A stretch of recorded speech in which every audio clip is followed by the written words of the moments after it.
Hey everyone, it's Jimmy the K with another installment of the Jimmy the K Sports Show. I hope you're having a wonderful week so far this week. All kinds of sports news. I want to start off with something that I brought to you in breaking news earlier this week. I believe it was Tuesday when we first heard about this. Nolan Ryan becoming a advisor to his son Reed, who is the president of business operations, owner Jim Crane, and general manager Jeff Lunau. That means basically what Nolan Ryan will be doing is working in both business and baseball sides of the franchise. And his son is quoted as saying, "It's excited for me, just knowing the fact that I can work with my dad and be able to pick his brain." Him and his dad have worked together basically ever since he graduated from TCU with a business degree. So Reed's going to get to pick his brains on a few things here and there. And one of the biggest concerns that a lot of people feel like Nolan Ryan will have a helping hand in doing is assisting with a new TV deal. A few years back, they got a raw deal that's really hurt the Houston market. It's hurt it's hurt the Astros market, period. So having Nolan Ryan assist with that, he can help get a TV deal done in which hopefully at this point in time, they can help get a TV deal done to where the Houston Astros are viewable for the people in Houston. Because as of right now, even for the people in the city of Houston, they have a very hard time being able to catch up with the Houston Astros. Nolan Ryan said, basically, as quoted as saying, he's excited to be back with the Astros organization and to be able to help in any which way that he can assist with Reed, Jeff, or Jim. It's been reported, to be honest, that Nolan Ryan will not have an office in the Houston area. He's going to stay at his ranch in Alvin, and he'll be a roaming type person. He's going to deal with both the business and baseball side of things. Nolan Ryan was quoted as saying that he felt like the Houston Astros had a good organization with a very strong farm team, and he looks forward to working with them and making them a better organization. Now, what are my thoughts on this? My thoughts on this is, as a Ranger fan, in some ways you're excited, in other ways you're kind of not so excited. The Texas Rangers, what basically this means to me is by him accepting this job with the Houston Astros as a roaming type helper, so to speak, in the organization, it basically just means that he was forced out of his job in the Rangers organization. It wasn't, 3 weeks after the fact that they gave John Daniels the title of CEO and president of business operations, and Nolan Ryan decided to step down. Nolan Ryan's the type of guy that can take something, for instance, his ranch business, from the ground up and have good and bad times with it, but in the long run it's always going to wind up in a positive light. His ranch has had bad times, it's had good times, but you can go out and be able to buy Nolan Ryan beef in the grocery store now, very, very confidently throughout the whole United States. So Nolan's a very smart businessman. What he felt like, in my opinion, that I feel like he felt like, was that he was forced out of the position that he was in with the Texas Rangers organization. And the question is, was he forced out? I want that to be a question I bring to you, the viewer. Do you feel like Nolan Ryan was forced out of the Rangers organization? You can email me again, at allaboutsportszone@gmail.com. Like our Facebook page at All About Sports Zone. Or if you're a friend of mine on Facebook, you can just message me. Very simple as that. Those are three simple ways. But that's my question to you. Do you feel like he was forced out? And if you feel like he was forced out, what do you think the Rangers did wrong? Do you think this is going to be something that is going to come back and bite the Rangers in the back end, so to speak? You know, right now, I feel with all certainty that within 2 years of Nolan Ryan coming to the Astros organization, they're going to be a true contender. You know, last week, if you remember in last week's segment, I did the AL West free agent grades and graded where I felt like they would position themselves this year. That was before Nolan Ryan came on board. I still believe the Astros will be a third place team. I am very confident they'll be a third place team. So with that being said, you know, I tip my hat to Nolan Ryan and wish him the best of luck in the Houston Astros organization. But every time the Rangers play that group, I'm going to be rooting for the Rangers. But I wish Nolan Ryan the best, and I feel like I said, within a couple of years, you know, this Houston organization is going to be very competitive, very, very competitive.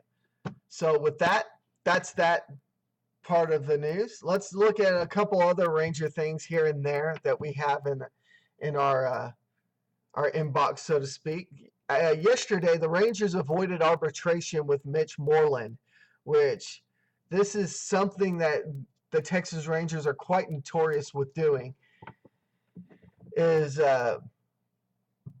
avoiding arbitration with players so that they don't have to go to hearings. They agreed to, they avoided the hearing by agreeing to a 1-year deal with Mitch Moreland worth about $2.75 million. Mitch Moreland last year in 147 games, batted .232 with 23 home runs and 60 RBIs, and he had a .299 on-base percentage, which actually is really, really good. If he had stayed healthy, I feel very confident that he would have, you know, broken 30 home run limit. But, you know, he's been injured here and there, and that's probably why he didn't get the $3.25 million that he was asking for. He had a .437 slugging percentage, and he was the Rangers starting first baseman last year for the past 3 seasons. But because they acquired Prince Fielder, who will now be the Rangers' everyday first baseman, Moreland is now their primary DH. So with that being said, they have had, believe it or not, the Rangers have not had an arbitration hearing with the player, with John Daniels, coming on board since 2005. The last arbitration hearing was in 2000 with Lee Stevens. So the Rangers, when it comes to arbitration hearings, are really good about giving their players, you know, something fair to where they can be able to play and play well for the organization. So with that being said, what are your thoughts on this? Do you feel like $2.75 million is a good deal for the Texas Rangers for Mitch Moreland, or do you think that's a little much on a 1-year deal? Your thoughts. Remember, 3 easy ways you can get to us, or if you're watching live, or even if you're not watching live and you click on the Ustream deal, you're still able to click on the chat deal. So you can sign in with Facebook and ask me there, and or respond there, and we'll definitely get it on the show. We definitely want you, the viewer, to be part of the show. That's what this is all about. It's about you being able to be part of the show and not be all about me. You know, I don't want it to be all about the Jimmy the K Sports Show. I want it to be your turn. I want you to ask the questions and for me to respond. So there you have it. Mitch Moreland avoids arbitration with the Texas Rangers. Well, you remember last week. Last week we were discussing, some of the free agent signings the Texas Rangers made.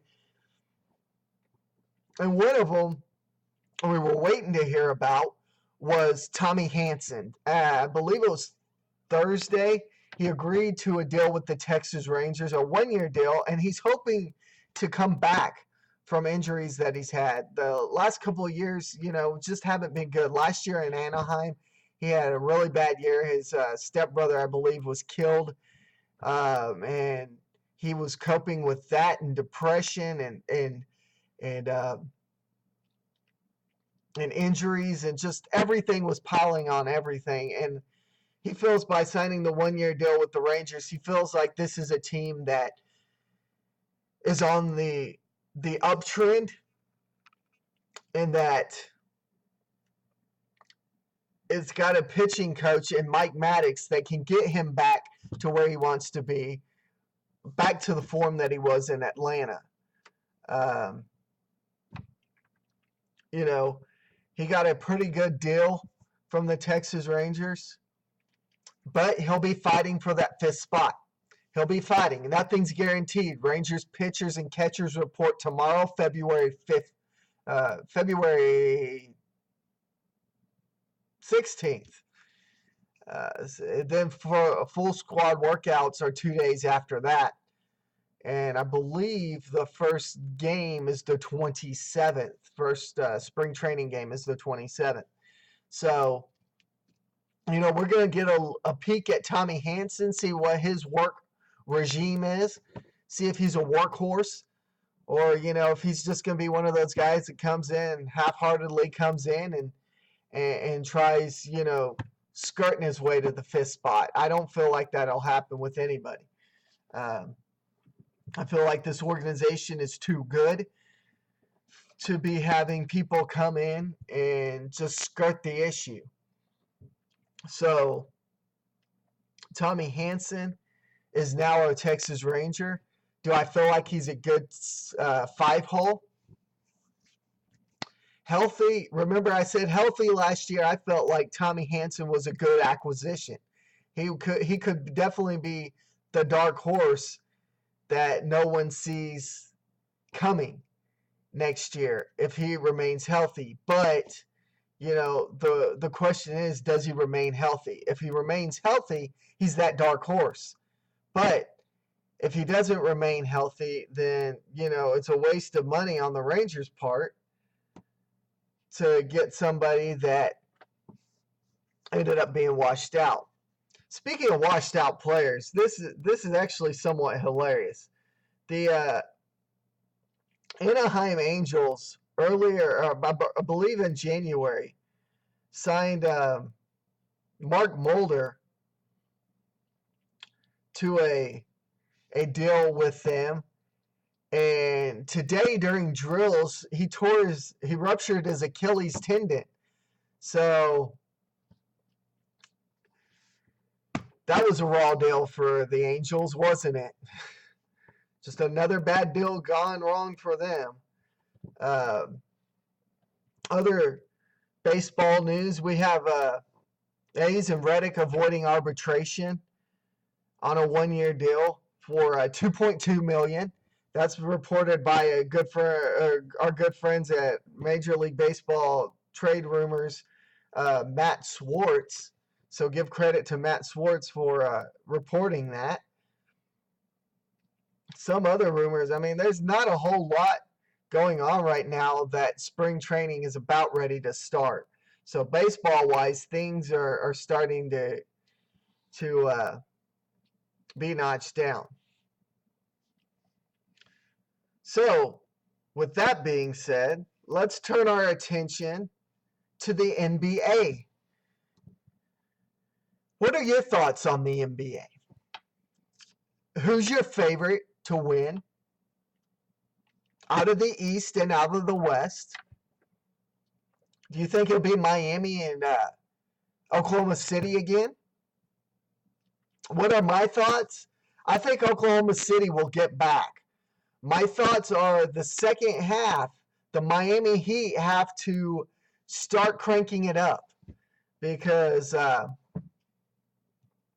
last couple of weeks, they've just kind of been on a downtrend, a trend that's not very positive for those guys. So, if they really want to make it back and win the East again, they're going to have to accelerate themselves the second half. Now, if there's any team that can do it, it's the Miami Heat. But I feel like the Thunder will win the West again. You heard that. The Thunder will win the West again. So, what are some of the other sports news going on right now? Well, we've got all kinds of stuff. College basketball's underway. OU beat OSU in Bedlam today, 77-74, without Marcus Smart. While we're on that subject of Mr. Marcus Smart, what do you think about these athletes?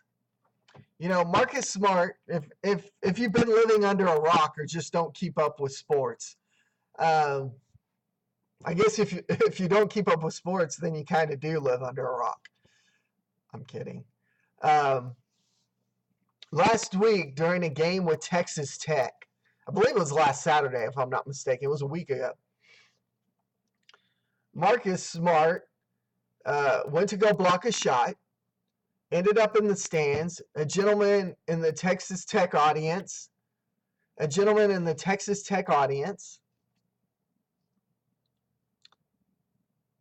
said something to him, which I'll get into here in a few seconds. And Marcus Smart shoved him.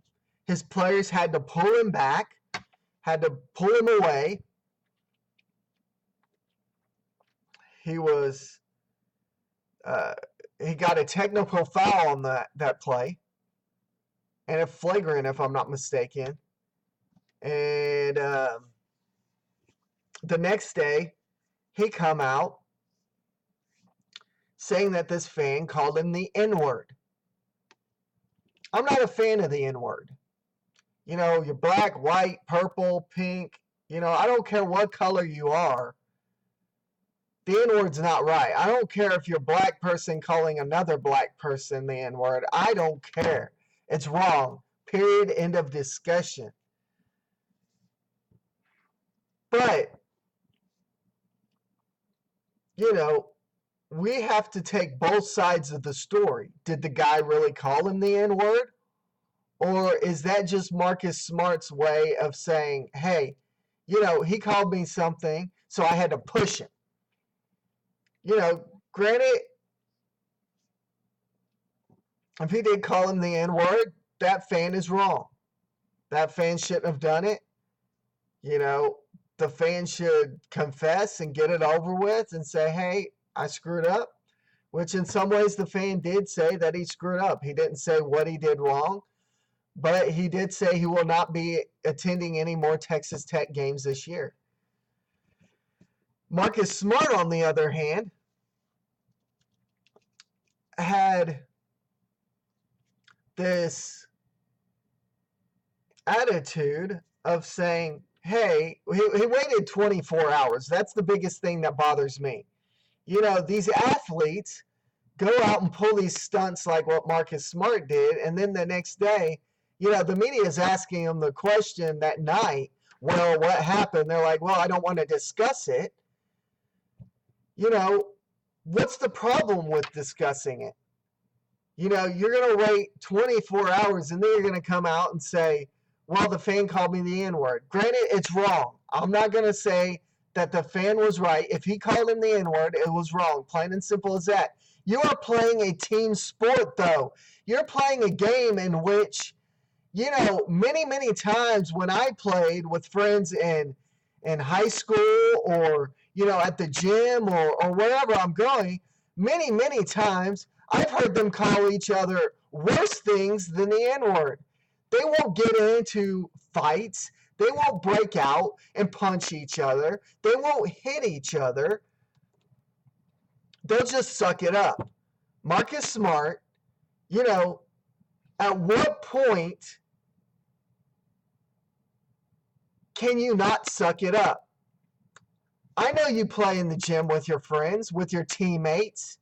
Y'all have the word throwing, y'all throwing the word around nonstop all the time. Y'all calling each other uh, derogatory words all the time, but yet a fan calls you this, which I'm not saying is right.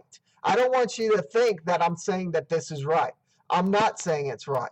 But yet the fan does it, and you want to get into a fight or a brawl with the person. All right? You know, and then you ask a person like Marcus Smart, you know, why do you get offended when something like this happens? They'll tell you, well, it's because a white or a Hispanic called me that name. Okay, what's the difference? What's the difference between a white and a Hispanic calling you the name and an African American calling you the name? And don't give me this bullcorn about, well, it's different if a black man calls a black man or a black woman calls a black woman the N-word. It's not right. Plain and simple. End of discussion. I'm not going to go into it anymore. Marcus Smart, you're playing a team sport. You hear worse than this. If somebody in the crowd calls you a name, you don't have to run or test the person and get an attitude. Plain and simple as that. I want your feedback. If you're a fan or if you're watching the show, you have a way to chat with me. It's to the right. You can chat by using your Facebook name and just let me know. You know, did you see this incident with Marcus Smart? If you did, what are your thoughts on that? I want to know your thoughts. You know, what do you think of the show? What do you think of me as a host? So many things happen in sports. So many things. You know, I was reading an article, I believe it was a couple of days ago on Yahoo Sports, about how Kobe Bryant, granted, Kobe Bryant's not playing right now. Kobe Bryant is hurt. I think the Lakers actually have like 6 members. 6 members. I'm trying to do 6, but apparently my hand's not working very well. And neither is my camera. They have like 6 members on their roster. The rest are hurt. But they were playing their starting 5. I believe it was one game last week or earlier this week. And Chris Kaman, the center, was laying down taking a nap. The next day, Kobe Bryant comes out and scolds him for taking a nap. While I am not a Kobe Bryant fan at all, I think Kobe is arrogant. I think he's a ball hog. You know, Kobe Bryant thinks he's Michael Jordan, and all these young kids nowadays think he's the next Michael Jordan. He's not. Michael Jordan was, one thing, never a ball hog, and 2, he always knew how to pass the ball to the open guy. But what I will agree with is the fact that Kobe Bryant scolded his teammate for napping during a game. You know, if it was me, would I have done the same thing? Probably so. You know, your team is, I think, at the bottom of the NBA. When was the last time? You know, if you're a fan and watching this, you know, chat with me to the right or whatever, and let me know. Maybe you know this. I'll definitely look this up for our upcoming show. But I don't remember the last time the Lakers were at the bottom or close to the bottom like they are right now. But it's actually funny in a way because, you know, I'm not a huge Kobe Bryant fan. Like I said, I feel like he's arrogant and, you know, he's ball hog, whatever. But who cares what my views are? I kind of, in a way, was impressed with the fact that Kobe Bryant kind of called out his teammate for sleeping. How are you to know what's going on in the game if you're not paying attention, so to speak? If you're paying attention, you're going to know what's going on. Chris Kaman could have been woke up, tap on him, whatever. Oh, okay, I'm going to the game. What play are we doing? Play 7. Play 7? Did you change it on me? We only have 3 plays. So if you only have 3 plays, how is there play 7? Well, Chris Kaman needs to pay attention. This is the NBA. This ain't the snooze BA. Although, granted, you're playing for the last place Lakers. And every time that I turn on the Lakers, I pretty much fall asleep myself. So, with that being said, congrats to Kobe Bryant. Hats off to you, my friend, for calling out your teammate.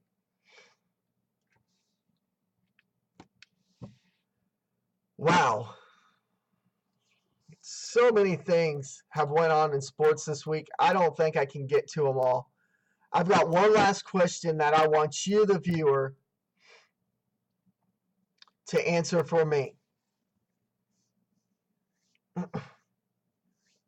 Here we go. Who do you think the Houston Texans should draft next year? A lot of talk right now, and I'm going to go into a little bit on this. Tommy Manziel, Johnny Football from Texas A&M, was quoted as saying the Houston Texans would make a mistake by not drafting me. The Houston Texans would make a mistake by not drafting me? I'm not a huge A&M fan. I like the team. The team's got the school's got a great tradition. The football team, on the other hand, has some arrogant players, and one of them being Johnny Manziel. Johnny Manziel, I feel like, in my God honest opinion, should have stayed in college another year and entered the NFL draft. He'll be a good draft pick this year, don't get me wrong. But for Johnny Manziel to come out and say, and I quote, the Houston Texans would make a mistake by not drafting me, is arrogant. A lot of people are going to tell you, as a sports fan, the quarterback has to be the most arrogant position on the field. I disagree. I totally disagree. Because the truth of the matter is, you look at some of the elite quarterbacks, Peyton Manning, Tom Brady, Eli Manning, Tony Drop the Football Romo. They're not arrogant football players. What I feel is going to happen, in my opinion, with Johnny Manziel, and you may disagree, you may agree with me, is Johnny Manziel is going to wind up either like Michael Vick. He's going to screw up, spend his money in the wrong place, and end up having to have a comeback that just ends up doesn't happening. Or 2, he's going to wind up like Tim Tebow. And in my God honest opinion, I feel like he's Tebow. Tebow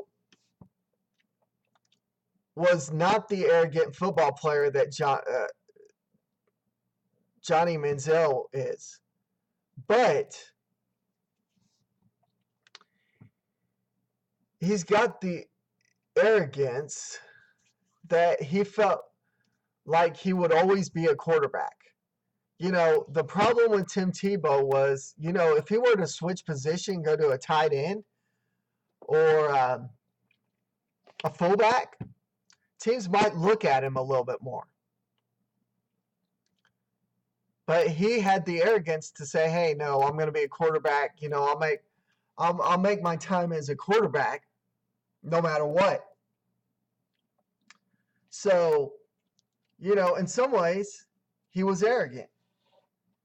Is Johnny Manziel so arrogant that he feels like the Houston Texans would be making a mistake by not drafting him? Here's what I think. The Texans have Matt Schaub. You draft Johnny Manziel. What do you do with Schaub? Do you trade him? Schaub's not going to get very much. He'd probably get a third-round pick at best for a trade. So you're the Texans. Are you going to have Schaub at backup and Johnny Manziel at starter?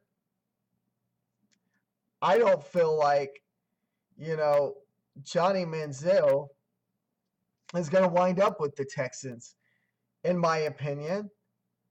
I honestly don't feel like he's going to go in the top 10 draft, period. But, I'm going to probably be proved wrong there. So with that being said, I want your thoughts. How do you feel about players being arrogant in team sports? Granted, I can understand being arrogant in some sports. You've got to be arrogant in some ways. But in other ways, you can't be. So, what are your thoughts on that? Do you feel like players that are arrogant have a better shot at being successful than those that aren't arrogant? Remember, 3 easy ways that you can get in touch with the Jimmy the K Show. You can email us. Email us at allaboutsportszone. That's one word, allaboutsportszone@gmail.com.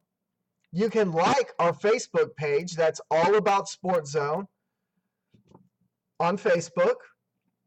Or if you're a friend of mine and on Facebook, you can message me privately.